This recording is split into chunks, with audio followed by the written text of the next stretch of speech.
Visite du chef de l'État, il est en déplacement dans une maison de santé à Vendôme. Une visite sous très haute sécurité et avec quelques casseroles.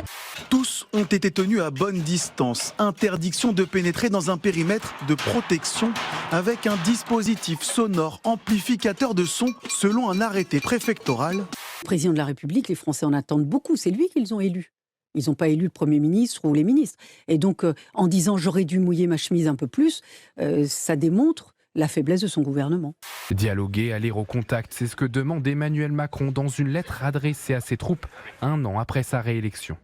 Rien ne serait pire que de déserter le terrain. Dans les semaines qui viennent, comme moi, vous allez à nouveau sillonner le pays. Nous chanterons le temps des casseroles au gouvernement qui donne la rougeole. Feront tous la tête.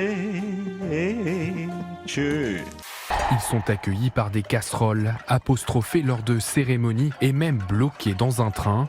Depuis la promulgation de la réforme des retraites, à chacun de leurs déplacements, Les ministres auront la peur de sortir et les casseroles seront des banderoles.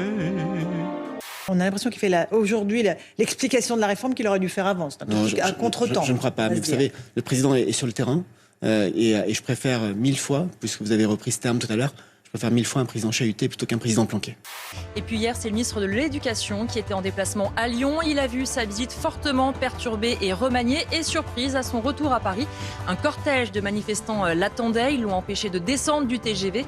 comme hier dans la Sarthe pour le garde des Sceaux Éric Dupond-Moretti.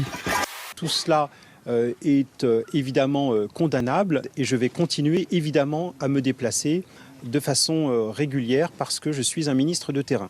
Qu'il y ait des militants syndicaux, politiques d'ultra-gauche qui nous attendent quand on vient se déplacer, qui passent 4 heures devant un lieu où on se déplace en pleine journée, en pleine semaine.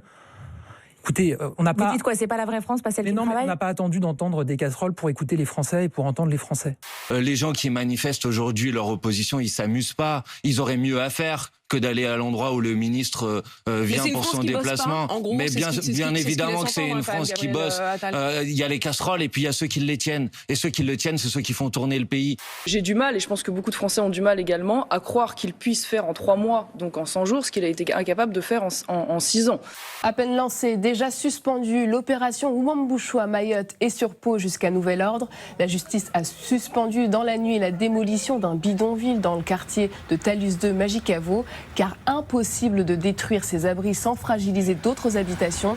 L'action menée à Mayotte est la restauration de la paix républicaine. C'est une action difficile mais extrêmement résolue. Le préfet fait appel de cette décision. Signe de la tension sur place, dans une interview à nos confrères de Mayotte La Première. Je refuse d'ailleurs qu'on emploie ces termes-là, jeunes ou gamins. C'est délinquant, c'est voyou, c'est terroriste. Il faut, à un moment donné, il faut peut-être en tuer. Je pèse mes mots. Je pense que c'est inacceptable, mais ça reflète l'exaspération et en fait la nécessité de cette opération. Hier, les autorités comoriennes ont refusé l'accostage de ce navire qui transportait notamment des migrants expulsés de Mayotte.